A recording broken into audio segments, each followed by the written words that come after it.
Estamos con el señor secretario nacional de Planificación y Desarrollo, el doctor Fander Falconi, y ex canciller de la República de Ecuador. Vamos a tratar el tema del crecimiento económico del país, una de las principales fortalezas que muestra el gobierno nacional, y la idea es analizar este crecimiento que tan sustentable es en el tiempo, por un lado, y por otro lado, otra de las fortalezas que el gobierno nacional muestra durante estos 5 años es el tema de la redistribución de los recursos, algunos lo llaman de la riqueza. Veamos entonces el reportaje que nos ha preparado Mariuxi Rodríguez y regresamos de inmediato a desarrollar la temática. Según el informe a la Nación del pasado 10 de agosto, y pese al entorno desfavorable del mercado europeo y de los Estados Unidos, la economía del Ecuador creció al 4.8% en el primer trimestre del 2012. A diferencia de otros países en América Latina que han decrecido, han estado menos del 2, menos del 3, menos del 1, nosotros hemos crecido. Estamos hablando de un crecimiento el año 2012 bastante inferior al que tuvimos el 2011. Las cifras, el cálculo oficial lo pone entre 4 y 5% de crecimiento en el presente año. Hay cifras internacionales que lo ponen por debajo del 4%. No estamos totalmente seguros de que sean reales totalmente las cifras, pero sí en un 98-99%. Este crecimiento, que ha visto una evolución sinuosa en estos últimos años, ha sido dinamizado gracias a los precios del petróleo. Un gasto que pudo hacerse en particular por un precio del petróleo muy elevado, pero en una gran parte por las exportaciones no petroleras y la recaudación efectiva de impuestos. El sector económico que más aportó al crecimiento de la economía fue la construcción. Pero dentro de la construcción, incluso más importante es la vivienda, y la vivienda por el cambio de 180 grados en la política del IES, con la creación del banco del IES, o sea, del BIES. Uno de los motivos que causa polémica en el manejo económico del país es la cantidad de bonos que han sido entregados. Son más de 1.2 millones de madres de familia que los reciben. En bonos de la vivienda se ha invertido más de 1.075 millones de dólares. Este rato el gobierno, porque ha tenido posibilidades, ha dado estos bonos. Indiscutiblemente también es por el precio del petróleo, ¿no? Bonos de desarrollo humano han significado una mayor profundización del consumo de hogares. Usted me decía con justa razón, no redita, no tiene ninguna tasa interna de retorno, no le da ninguna utilidad. Sí tenemos una gran utilidad a través de la parte social. Además, que el presidente del Banco Interamericano de Desarrollo, Alberto Moreno, resaltó los avances del Ecuador en el crecimiento de la economía, la disminución del desempleo, la reducción sostenida de la tasa de la pobreza. Del año 2010 se veía que el crecimiento no venía acompañado por la creación de empleo. Eso se ha dado vuelta, digamos, en los últimos 12, 16 meses. El Ecuador creció en 60.000 millones de dólares.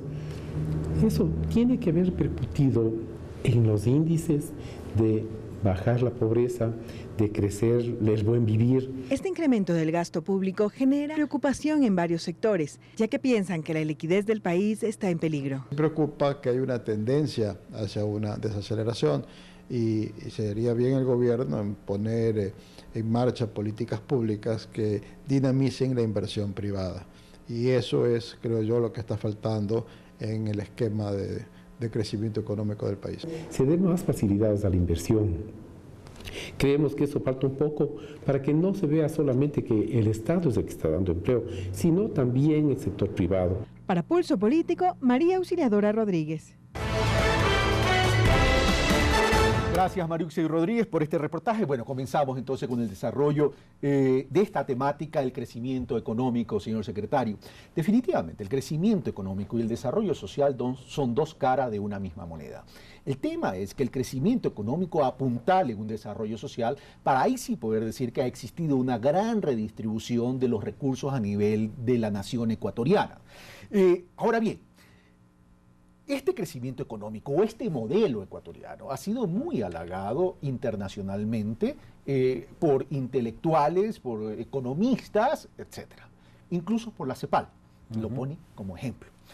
Pero al interior del país existen unas grandes dudas sobre qué tan sustentable es este modelo del Ecuador, porque dicen, es que nos seguimos apuntalando en el único recurso que tenemos, que se llama petróleo, precios elevados del petróleo. ¿Qué significa? Tenemos petróleo, nos estamos beneficiando del precio del petróleo, pero también, por otro lado, no hemos sabido desarrollar, todavía por lo menos, la industria petrolera. Este modelo es tan débil, que depende solo del petróleo, señor secretario. Bueno, primero déjeme hacer un breve comentario de lo que escuché. Decía, las cifras no son reales, pero hay una certeza del 98 al 99%, o sea, una cosa que no se puede entender. A ver, tratemos de contextualizar un poquito con algunos datos duros de lo que ha significado la estrategia de desarrollo ecuatoriano. En el año 2011, la economía del Ecuador, medida convencionalmente por el Producto Interno Bruto, creció 2011. al 7.8%. De acuerdo a la CEPAL, a la Comisión Económica para América Latina y el Caribe, este fue el tercer mejor crecimiento en América Latina. Este crecimiento, y eso es lo interesante en el caso del Ecuador, va aparejado con reducciones notables en términos de pobreza y en términos de inequidad. Si me permite, voy a ir desarrollando un poco los dos temas. Si uno hace la comparación de la pobreza medida por ingresos, sabemos que hay varias formas de medir la pobreza, por necesidades básicas insatisfechas, que quizás es la forma más estructural, o cómo nos sentimos frente a una realidad determinada, que puede ser una pobreza subjetiva. Pero si tomamos en cuenta la pobreza medida por ingresos y hacemos una comparación entre diciembre del 2006 y diciembre del 2011, la pobreza en el Ecuador se reduce en 9 puntos porcentuales. En el caso de la inequidad, que mide las brechas distributivas, es decir, la concentración del ingreso, y sabemos que esta es una de las características definitorias de América Latina, las polaridades. En América Latina está el hombre más rico del planeta, el señor Slim, pero también subsisten los más pobres del planeta. Entonces, una política pública activa tiene que tender a reducir brechas y a generar sociedades mucho más inclusivas. Esto se mide convencionalmente por el coeficiente de Gini. En el caso del Ecuador hay una caída de 7 puntos en la inequidad medida por el coeficiente de Gini. En otras palabras, hemos tenido una economía que ha tenido una alta tasa de crecimiento económico y ha logrado logros significativos en materia redistributiva. Pensemos, Carlos, que el crecimiento no es un fin, el crecimiento es un medio para alcanzar algo que pueda ser catalogado como desarrollo o, como decimos los ecuatorianos, el ansia de vivir bien o el buen vivir, que sería nuestro fin. Para alcanzar el buen vivir, primero tenemos que eliminar la pobreza. El crecimiento nos permite hacer eso. Puede haber pautas de crecimiento que son absolutamente inequitativos. Y de hecho, en la historia de América Latina hay muchos países que han crecido, pero no necesariamente se han desarrollado. Incluso podríamos volver atrás en el caso ecuatoriano y recordar lo que sucedió en los años 70 durante la bonanza petrolera, cuando la economía ecuatoriana creció a una tasa promedio del 8% anual en esa década. Pero no necesariamente eso se tradujo en desarrollo. Entonces, el crecimiento es una magnífica herramienta cuando va acompañado de procesos redistributivos. Y lo que observamos en el caso del Ecuador es que el crecimiento ha sido redistributivo. Pero adicionalmente, y esto es muy importante situarlo en forma adecuada, ese crecimiento se da en un contexto de crisis internacional del capitalismo central, que para todos ha sido conocido que es quizás la crisis más aguda desde la gran recesión de los años 29. Esto a los países de América Latina nos ha perjudicado por varias vías. Primero, caída de precios de algunos de los commodities o de algunos de los bienes y servicios que nosotros exportamos, que son básicamente, como sabemos, productos primarios con poca especialización, poca generación de valor agregado. Segundo, cierres de las fuentes de financiamiento. Tercero, caída de las remesas de nuestros migrantes. En un contexto así nos hemos sabido desenvolver en forma adecuada y por eso la estrategia de desarrollo ecuatoriana ha sido tan bien ponderada. Para eso, una herramienta fundamental ha sido contar con el dinamismo de la inversión privada y de la inversión pública. El Banco Central del Ecuador hizo una descomposición del crecimiento macroeconómico del Ecuador en el año 2011 de este 7.8% y llega a algunas conclusiones bastante determinantes. Primero, ese crecimiento se produce fundamentalmente por el impulso que tiene el consumo interno de los hogares. Segundo, se produce por la inversión pública, pero también por la inversión privada, porque finalmente quien hace las carreteras, quien hace las hidroeléctricas, son inversionistas privados, constructores privados. Y aquí otro tema que sí me gustaría destacar, Carlos, es el rol importante que tiene la inversión pública, sin duda alguna. En un país donde hubo ralentización de los aspectos de creación de productividad sistémica, de competitividad en la economía, el momento que se tiene un ambicioso programa de inversiones, que en el caso del Ecuador pasa del 2 al 8%, en términos de la inversión relacionada con el Producto Interno Bruto entre el 2006 y el 2011, de hecho es el país que más está invirtiendo en términos relativos. Esa inversión se canaliza fundamentalmente hacia aspectos de infraestructura, pero también de construcciones de capacidades humanas. Esto quiere decir que estamos sembrando el futuro, que estamos alimentando el futuro cuando estamos invirtiendo en educación y salud, que es fundamental para lograr construir capacidades humanas. Ahora, yo tengo varias inquietudes al respecto, señor secretario. Usted hablaba de que hubo una reducción de la pobreza y el señor presidente de la República en el informe de agosto 10 mencionó que la pobreza se redujo en 1.500.000 personas, es decir, 1.500.000 personas, dijo el presidente de la República, lo estoy citando textualmente en el informe de la Nación, de la pobreza, lo que significa más de 300.000 hogares. Pero usted hizo un análisis en función de dos elementos. El uno, el tema del coeficiente de Gini y el otro, el tema del nivel de ingreso. Pero también mencionó el tema de las necesidades básicas insatisfechas, como a veces los analistas ya hablan de NBI, necesidades básicas insatisfechas. Eso ya es un tema más estructural. Si bien salen estas personas, y la estadística lo demuestra, 1.500.000 personas en la pobreza, comparados ya, contrastados contra las necesidades básicas insatisfechas, ¿cómo estamos? Porque también, ahí tenemos un tema estructural. Es un tema estructural, pero en el caso del Ecuador, y eso nos permitimos hacer una rueda de prensa recientemente con el exdirector del INDEC, porque lamentablemente renunció porque va a hacer una especialización doctoral. En la última rueda de prensa con el director del INEC justamente destacábamos que en el caso del Ecuador también hay una caída de la pobreza medida por necesidades básicas insatisfechas. Y esto es muy importante porque ciertamente el NBI en forma mucho más técnica mide la carencia o una necesidad de los hogares. Pero ahí está la calidad de vida. Ahí está la calidad de vida. Entonces quiere decir que la estrategia del Ecuador está siendo plausible, está logrando no solo crecimiento, es decir, expansión del sistema, del aparato productivo, sino también está generando redistribución. Y podríamos atar con otro elemento que no quisiera que se me vaya de lado. ¿Cuál es ese elemento? Ese elemento es la reducción también del desempleo en el caso del Ecuador. Este momento en el Ecuador tenemos la tasa de desempleo más baja de América Latina, Carlos. Estamos hablando de una tasa de desempleo en relación a la población económicamente activa del 4.1%. En el caso del subempleo urbano hay una caída de 10 puntos porcentuales entre junio del 2007 y junio del 2012. Es decir, estos son los últimos datos que provienen de la encuesta nacional de desempleo que emite el Instituto Nacional de Estadísticas y Censos. El desempleo en el caso del Ecuador urbano, estoy situándome en el tema urbano, cae del 52 al 42%. Y la ocupación plena en el caso del Ecuador, por primera vez rebasa al subempleo. Es decir, es una economía que también está, y eso lo reconocía el propio Walter Spurrier en la toma que se presentó antes de este bloque de entrevista, en el reportaje. Sí, ahora bien, pero estas disminuciones de pobreza, ¿qué tanto es en lo urbano? ¿Y qué tanto nos quedan debiendo la gestión gubernamental en lo rural, señor secretario? Porque el propio presidente ha sido crítico en ese sentido en cuanto a la gestión relativo a lo rural.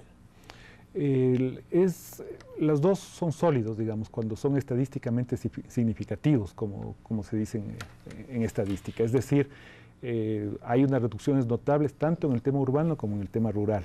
Y en el tema rural la caída es mayor, Carlos. La caída entre diciembre del 2006 y junio del 2012, la pobreza rural cae del 60 al 45%, es decir, hay una caída de 15 puntos, que es superior a la media urbano-rural que yo le mencionaba de los 9 puntos que le había indicado. Es decir, la caída más sustantiva se da justamente en el sector rural. Y esto es lógico, digamos, advertirlo, porque el programa de inversiones, el concatenamiento económico, tiene una proyección muy fuerte en el sector rural, donde se están generando muchísimas capacidades de infraestructura. Y estas son buenas noticias. Ahora, no podemos hablar de desarrollo social como consecuencia del crecimiento económico, que ha sido bastante bueno para el Ecuador, si no tratamos el famoso IDH, Indicador de Desarrollo Humano, que tiene que ver con acceso a oportunidades. Y hablemos entonces de educación, de salud y de trabajo. Así es. Y de vivienda, evidentemente. Exactamente. Justamente lea las críticas más teóricas que se hace y empíricas, ciertamente, a la medición del bienestar asociado al Producto Interno Bruto, es que el Producto Interno Bruto mide expansión. Usted sabe que yo tengo una especialidad en medio ambiente y hay no solo críticas desde el lado que el Producto Interno Bruto no considera los aspectos distributivos, sino que omite lo que se llaman las externalidades sociales y ambientales, los pasivos ambientales. Una economía puede estar creciendo a tasas sumamente altas a costa incluso de degradar sus recursos naturales. Hay una crítica también que se levanta desde la posición ecológica, que es que el Producto Interno Bruto no considera los llamados gastos defensivos, es decir, por ejemplo, una campaña contra el tabaquismo. Eso se suma en términos del Producto Interno Bruto cuando algunos autores dicen que se debería restar. Entonces hay críticas a la llamada contabilidad macroeconómica convencional y por eso surgen otro tipo de indicadores como el IDH, el Índice de Desarrollo Humano promovido por Naciones Unidas, que intenta acoplar de mejor manera una síntesis de los indicadores de bienestar. Entonces incorpora el Producto Interno Bruto per cápita, la escolaridad y la esperanza de vida. Entonces forma un índice compuesto y en el caso del Ecuador también hay una mejora sustantiva en los puestos que se mide en el IDH que emite Naciones Unidas año a año. Ahora, pero bien, el Ecuador ha crecido en términos de Producto Interno Bruto, el Ecuador ha crecido en términos de inversión en la parte social, en salud y en educación. Evidentemente no solo se ha beneficiado con altos precios del petróleo, sino también con algo novedoso, nuevos contratos, con la nueva participación de redistribución de los ingresos petroleros. Pero hay mucha crítica todavía, señor secretario, a la calidad de ese gasto y específicamente en el tema de salud. Es decir, sí, al gobierno se le reconoce toda esta inversión, pero todavía, no se le reconoce todavía la eficiencia de la inversión en términos de calidad de servicio. Así es, yo creo que hay que ir mejorando y quien ha puesto siempre los dedos sobre las llagas ha sido el propio presidente de la República cuando hemos tenido que ser autocríticos frente a algún elemento de política pública. Pero también hay buenas noticias y creo que eso también hay que saber reconocer.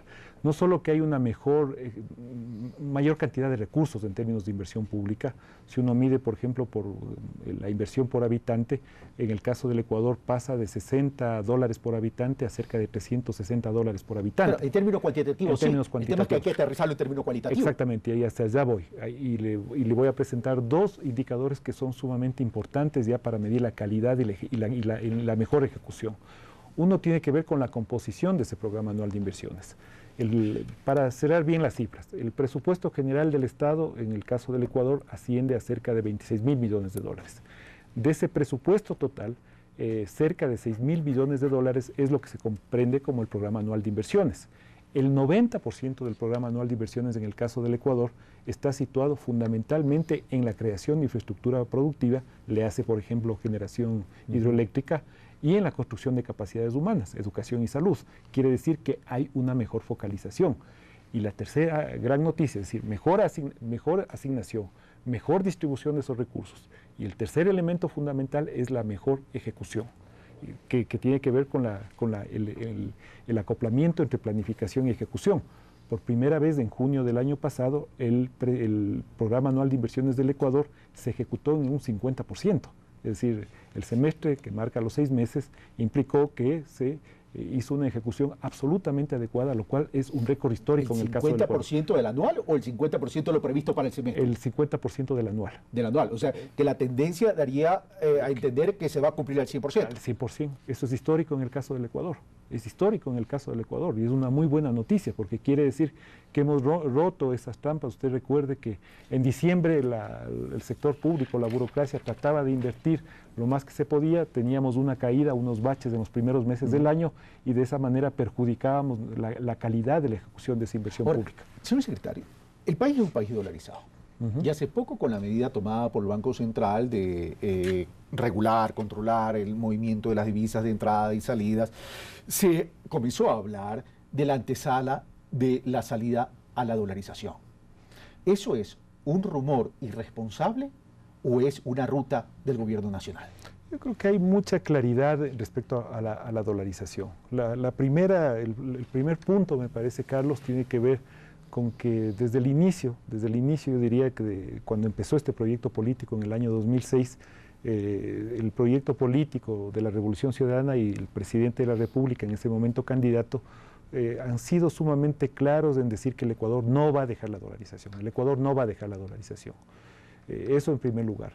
Ahora, en segundo lugar, creo que hay que tener un reconocimiento social de que el tener al dólar por moneda en curso, el tener una dolarización unilateral de la economía, implican unas renuncias enormes en términos de la capacidad de política económica de un país. Por definición, en dolarización usted no puede emitir dinero, ni tampoco puede depreciar la moneda. ¿Cómo se han defendido nuestros socios comerciales, en el caso nuestros vecinos, Colombia y Perú? Depreciando, devaluando su moneda, con lo cual, en términos económicos, implica que están ganando competitividad espuria, porque una depreciación o una devaluación lo que provoca es una caída ficticia de los costos reales, una ganancia ficticia de competitividad, y de esa manera ellos intervienen de mejor manera en los circuitos internacionales. Lo que significa que deben ingresar más dólares que salir. Eso significa entonces, y eso me lleva a una siguiente inquietud que se le va a dejar planteada para tratarla al regreso, la sustitución de importaciones. Eso tiene un conjunto de connotaciones. Quiere decir que si nosotros no tenemos la capacidad de emitir y no tenemos la capacidad devaluatoria que nos otorga el tener una moneda nacional, tenemos que tener como políticas sumamente activas la política comercial, y en esos elementos, los aspectos como los que usted señala de sustitución de importaciones, pero también la política fiscal. Y simplemente le hago acuerdo, Carlos, cómo nosotros recibimos la parte fiscal. Recibimos con un conjunto de preasignaciones, es decir, estábamos atados de manos.